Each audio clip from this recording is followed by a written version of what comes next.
مرحبا، كيفكن؟ شو أخباركن؟ رجعت لكم بفيديو جديد، واليوم غدانا منسف أردني. مثل ما شايفين جميد، معلقة سمنة، ولزينة بقدونس، وعندي هاد لون الكاجو، وحسب الرغبة اللي بيحب يعني يحط يزين، يحط مكسرات يعني، وملح وكركم مشان اني اعطي لون للرز يكون اصفر. وبدي احط كمان نفسا معلقة، نصها للرز ونصها للبن. وانا هون مجهزة اللحمة وسالقتها، وهلا بدي طبق الرز وخلص من تطبيق الرز مشان طبق الجميد. واللبن جهزون، وكمان بلش اني حطهم على الرز. هلا انا هون غسلت الرز وبحطه. طبعا مثل ما شفتوا الرز تقريبا بس نص كيلو مثل ما قلت لكم، لانه هي الطبخة لشخصين يعني.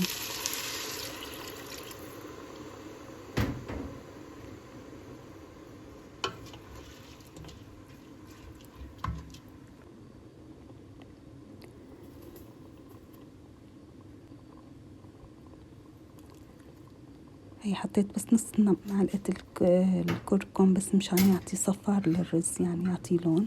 كمان هي حسب الرغبة، في ناس بتحب تخلي الرز أبيض، في ناس بتساوي أصفر. أنا حبيت إنه أعطي لون أصفر.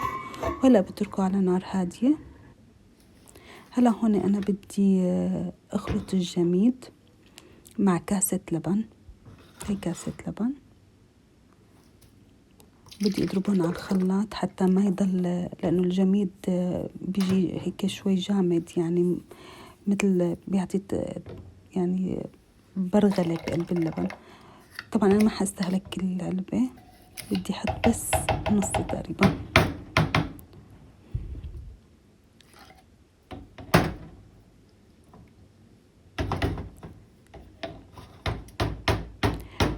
حتى اللبن انا هون ما بدي احط له ملح، لانه الجميد هو مالح. بس في ناس يعني حسب رغبتها، في ناس بتحب الملح الزيادة بالأكل، وانتو على حسب رغبتكم. أنا هون حسيت إنه الملح كتير الجميد، فما في داعي إني أضيف ملح. هون خلصت، ضربت الجميد واللبن مع بعض.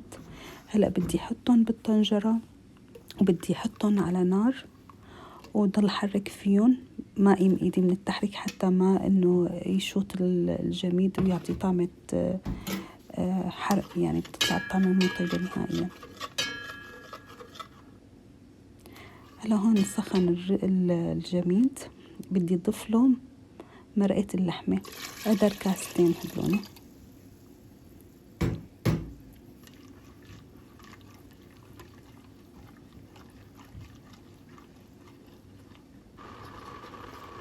هلا هون بدي اضيف اللحمة لقلب الجميد حتى اللحمة تاخد من طعمة الجميد.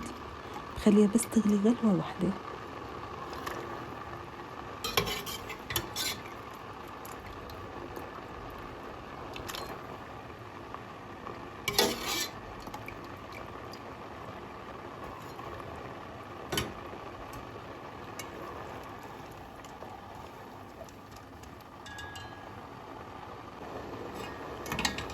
هلا هون بعد ما أخدت اللحمة من الجميد بدي شيلها وحطها على جنب.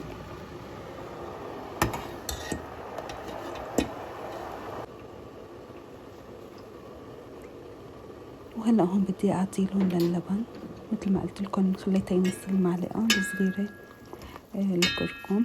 هلا بيعطي كمان صفار بسيط جدا مثل ما شايفين. وهيك اللحمة أخدت شوي من الجميد ومن الطعمة. هلا هون الرز خالص، وهلا بدنا نساوي المرحلة الأخيرة.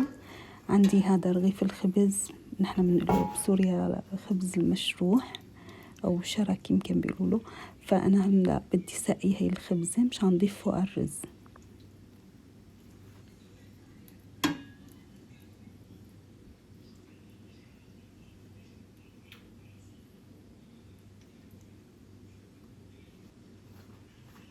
هاي جبنا طنجرة الرز، وهلا بدنا نسكبها. نحط هلا هون بنفرد أول طبقة على الخبزة،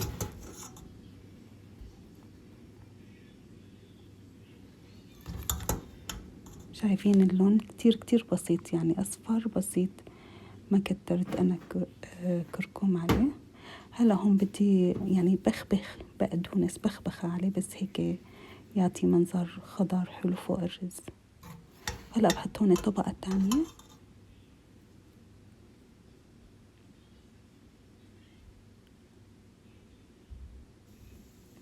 هون خالص. وهلا بدي افرد فوق اللحمة.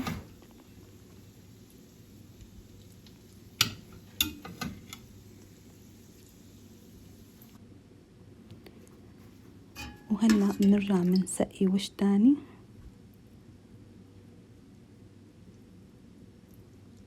بس الريحة بتجنن، يعني بتغوي بالقلب بصراحة.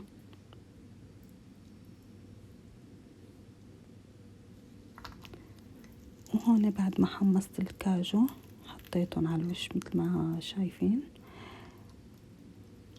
وهي المرحلة الأخيرة. وهلأ وقت التقديم. وهي صحن المنسف مع الجميد.